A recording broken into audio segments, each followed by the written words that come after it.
BFM Patrimoine, l'émission 100% placement sur BFM Business. C'est Chelsea Schmidt qui nous rejoint. Bonjour Chelsea. Bonjour Vincent. Vous êtes le chef de projet patrimonial chez Net Investissement. Exactement. Et vous allez nous dire ce que pensent les internautes des SCI, c'est ça hein? Vous animez le baromètre des placements de Net Investissement. Pourquoi parler des SCI aujourd'hui? Alors des SCPI. Des SCPI, pardon. Des SCPI pour le coup. Bah oui, on vient de parler des SCI, j'ai encore ça dans la tête. Exactement. Alors c'est tout naturellement justement que je viens vous parler des SCPI, pour une raison assez simple, puisque nous avons traversé 2022 qui s'est avéré être une année assez morose pour une multitude de classes d'actifs. Alors on ne va pas revenir longuement là-dessus, mais globalement les marchés actions et obligataires ont fortement corrigé. Tout a baissé. Hein. L'immobilier résidentiel, pour le coup, a aussi un peu ralenti en fin d'année en raison de contraintes liées principalement au financement. Et bien dans ce même contexte-là, la SCPI, elle, à l'inverse, elle a connu une année record en 2022. En collecte. Ouais. Alors on collecte et pour le coup on le verra au travers des chiffres. Mais dans l'idée, une année record, c'est ce que nous apprend le dernier rapport publié par l'ASPIM en date du 15 février dernier, donc il y a seulement quelques jours. Du coup, la SCPI, une nouvelle fois, elle justifie son statut de solution de placement extrêmement résiliente. On en avait déjà eu la preuve durant le Covid en 2020. Eh bien, c'est le cas une nouvelle fois en 2022. Donc, on va regarder ensemble, Vincent, toujours au travers de l'œil du baromètre des placements, ce qu'il se dit dernièrement sur la toile, justement, autour de cette thématique. Sur les SCPI, ce qu'on appelle aussi la pierre papier. Vous avez l'habitude de nous donner des chiffres clés. On vous écoute. Alors, effectivement, quelques chiffres clés. Le premier que j'ai envie de partager avec vous, très gros chiffre, 89,61 milliards d'euros. Ça, c'est la capitalisation totale du marché. Donc, autrement dit, c'est la valeur que représentent toutes les SCPI si on les additionne une à une. Ce chiffre, il était de 78,6 milliards d'euros en 2021. Donc, on observe une progression de plus de 10 milliards d'euros en 2022, ce qui est quand même assez impressionnant. Deuxième chiffre qui va lui aussi complètement dans le même sens, c'est 38,4%. Ça, c'est l'augmentation de la collecte nette en SCPI entre 2021 et 2022. Donc, rapide synthèse, Vincent, sur ces deux chiffres. Une année record, tant au niveau de la taille du marché que de la collecte. Et ça, pour le coup, c'est une très bonne nouvelle pour les investisseurs, puisqu'on le rappelle, plus une SCPI elle va collecter d'argent, plus elle va pouvoir investir dans de nouveaux actifs immobiliers, plus le parc immobilier qu'elle gère sera diversifié, et ce qui viendra naturellement diluer et réduire le risque final pour les investisseurs. Maintenant, ça c'est pour la partie risque. On a l'habitude aussi de regarder la partie rendement. Donc, dernier chiffre, 4,53%. Ça, c'est le rendement moyen délivré par les SCPI en 2022. Et c'est là aussi, encore une fois, une bonne nouvelle, puisque ce rendement, il est en hausse de 1,8% si on compare à fin 2021. Donc, en conclusion sur ces chiffres clés, un rendement en hausse, une mutualisation des risques qui s'intensifie grâce à une très forte collecte. Donc vraiment que des bonnes nouvelles pour la SCPI. Bon, tout ça, ça préjuge pas de la suite. Hein. On sait pas ce qui peut se passer. En 2023, il y a quand même pas mal de nuages sur l'immobilier de façon générale et en particulier sur les bureaux. Vous analysez aussi les mots-clés les plus tapés. Quels sont-ils ces mots-clés concernant les SCPI? Alors effectivement, autre indicateur que l'on aborde à présent, donc celui des mots-clés. Donc on le rappelle, on va regarder quels sont les mots qui sont le plus souvent tapés ou consultés autour de cette thématique. Vous faites un nuage, c'est ça, et puis vous voyez ce qui ressort. Exactement, c'est exactement ça. Ouais. Alors sans trop de surprise, on va remarquer dans un premier temps les plus gros acteurs de ce marché, avec des noms de très grandes sociétés de gestion, comme Primonial, comme Perial, Sogenial, Intergestion. Petite mention particulière d'ailleurs, Vincent, pour la société Epsilon Capital, puisqu'elle fait son entrée pour la première fois sur ce nuage de mots, grâce au lancement il y a un petit peu plus d'un an de sa première SCPI qui s'appelle Epsilon 360, qui a trouvé un très franc succès auprès des investisseurs dès son lancement. Donc c'est finalement Qu'est-ce qu'il y a dedans? Alors pour le coup, elle a une spécificité d'investir sur ce qu'on appelle de l'immobilier small cap. Donc elle va plutôt porter son dévolu sur des actifs, disons, valorisés entre 1 et 5 millions d'euros, ce qui sont plutôt des actifs assez délaissés finalement par les autres grandes sociétés de gestion. Donc pour le coup, voilà, elle a vraiment cette particularité en ciblant ce type d'actifs et elle clôture sa première année avec un rendement supérieur à 6%, d'où finalement cet engouement.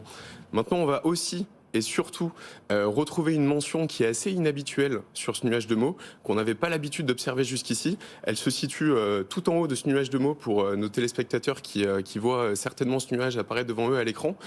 Pour le coup, c'est le terme SCPI démembré. Alors pour le coup, j'ai envie de faire un petit focus d'une petite minute justement sur le démembrement. Vous l'avez. Ça peut vraiment s'avérer être une excellente astuce pour toutes celles et ceux qui ambitionnent de préparer leur retraite à horizon 3, 5, 7, 10, 15, voire même 20 ans. C'est une mécanique, alors pour être très clair déjà, elle diffère complètement du format classique d'investir sur de la SCPI en pleine propriété, où le concept, on le rappelle, il est très simple. Un investisseur qui place 100 000 euros sur une SCPI qui délivre un rendement par exemple de 5%, il percevra chaque année 5 000 euros de complément de revenus sur lesquels il devra assumer une fiscalité. À l'inverse, le démembrement de propriété et l'acquisition de ce qu'on appelle la nue propriété de part s'adresse plus à celles et ceux qui n'ont pas forcément un besoin de complément de revenus immédiat, mais qui anticipent un besoin futur. Principalement, Vincent, dans le cadre d'un objectif retraite. Donc là, si on reprend un exemple... Pourquoi vous parlez de retraite quand vous me regardez? Non, je plaisante, bien sûr. C'était pas destiné à vous principalement, mais c'est vrai que c'est actuellement... Mais on en parle tellement en ce moment. Exactement. Donc si on reprend un exemple, Vincent, imaginons un investisseur qui, lui, est à 10 ans de la retraite, qui aura donc a priori entre 52 et 54 ans, on ne sait pas trop du coup actuellement, qui dispose lui aussi de 100 000 euros à investir, eh bien on pourra lui recommander d'investir sur de la nue propriété de part de SCPI à 10 ans. Résultat, pendant 10 ans, il ne percevra aucun complément de revenu. Il n'aura par conséquent aucune fiscalité assumée. Pas d'IFI non plus, je le précise au passage s'il est assujetti. Donc déjà, cette stratégie d'un point de vue fiscal, elle est plutôt optimisée.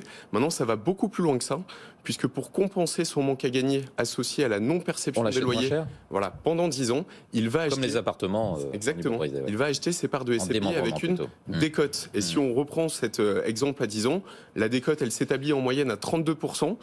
Ça peut varier d'une SCPI pour le coup à une autre. Donc en retenant cet exemple, cet investisseur, sans tenir compte d'une revalorisation du prix de part ou des loyers, il pourra voir ses parts valorisées environ 147 000 euros 10 ans plus tard, et il pourra prétendre percevoir un complément de revenu de 7 350 euros par an, si on retient toujours cette même hypothèse de 5% de rendement par an. Donc juste en synthèse là-dessus, Vincent, la SCPI en démembrement, elle donne la possibilité aux investisseurs de faire gonfler un capital durant leur phase d'activité, dans le but de percevoir plus tard, au moment où le besoin il est réel et où souvent la fiscalité est plus douce. On reporte les revenus. Exactement. Voilà. Bon, il vous a fallu plus d'une minute, du coup vous avez beaucoup moins de temps pour la dernière partie de cette chronique. Le pouls du marché, l'avis des internautes sur les SCPI.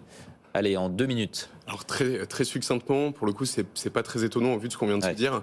L'avis il est plutôt très bon autour des SCPI, 91% des avis. Ah oui, quand même. 91% sur les 12 derniers mois. On n'a pas trop l'habitude de se parler, mais c'est des taux. C'est un taux particulièrement élevé. Alors c'est un taux qui est particulièrement élevé. Effectivement, 91% d'avis positifs, seulement 9% d'avis négatifs. On avait rarement des 91%. Et effectivement, pour le coup, Vincent, parmi toutes les thématiques qui sont screenées et analysées par le baromètre des placements, c'est celle qui capitalise pour le coup les meilleures mentions. Donc on observe vraiment aujourd'hui un vrai consensus des investisseurs justement autour de la SCPI. Donc numéro 1 du classement. C'est ça, devant l'assurance vie. Oui, devant quoi Alors dans les autres thématiques, on va retrouver l'assurance vie, on va retrouver les fonds financiers, on va retrouver la location meublée, l'immobilier défiscalisant, pas mal de choses. Donc aujourd'hui, voilà, sur notre baromètre, c'est la SCPI qui arrive en numéro 1. Mais la SCPI devant l'assurance vie, ce qui est quand même une surprise. Hein. Exactement. Vous dites ça pèse combien de milliards? Parce que l'assurance vie, c'est 1800 milliards, je crois. Pour le coup, oui. En termes de taille du marché, il y a un vrai écart. On disait 89,61 milliards pour la SCPI. Pour donner d'autres contre-exemples, le livret A et le LDD, c'est plus de 500 milliards. L'assurance vie, vous venez de le dire, c'est plus de 1000 milliards. Donc pour le coup, c'est un marché qui est quand même beaucoup plus contracté, mais des avis qui restent quand même très très bons, très certainement liés à ce qu'on se disait en préambule, où même dans des années justement de tension et de crise, finalement les rendements restent quand même assez stables dans le temps. On ne parle pas de la part des valeurs. La part des valeurs est stable aussi. La valeur des parts plutôt. La valeur des parts, elle est stable aussi. Alors pour le coup, la valeur des Parce que ça, si le climat devient plus difficile, non seulement le rendement va peut-être baisser, je sais pas, mais la valeur des parts aussi risque de. Alors il y a plusieurs choses. Effectivement, si on tente d'anticiper les choses sur les premières années, concernant le rendement, ce qu'il faut savoir quand même, c'est que dans ces temps d'inflation, les baux locatifs sont peu ou prou indexés justement sur l'inflation, donc on peut s'attendre. Donc les rendements vont être préservés, voire même un petit peu accentués. Alors on peut pas s'attendre en l'occurrence à ce qu'ils suivent à 100% l'inflation, mais pour le coup, c'est quand même un investissement qui est protecteur à ce niveau-là. Et au niveau des valorisations, les SCPI, elles doivent impérativement se faire expertiser par un expert indépendant chaque année. Tous les ans. Donc on attend les valorisations au 31/12/2022, on les a pas encore, mais on s'attend pas à des... Je croyais que ça commençait à tomber là, non Pour le coup, c'est plutôt lors des bulletins trimestriels du deuxième trimestre que les SCPI communiquent sur cet élément. Donc je reviendrai pour le coup la prochaine fois éventuellement. Avec plaisir. Pour en parler. Merci beaucoup, Chen Zesi. Vous êtes Chen Si. Schmitt. Vous êtes chef de projet patrimonial chez netinvestissement.fr. Merci pour cet éclairage sur ce que les internautes pensent des SCPI.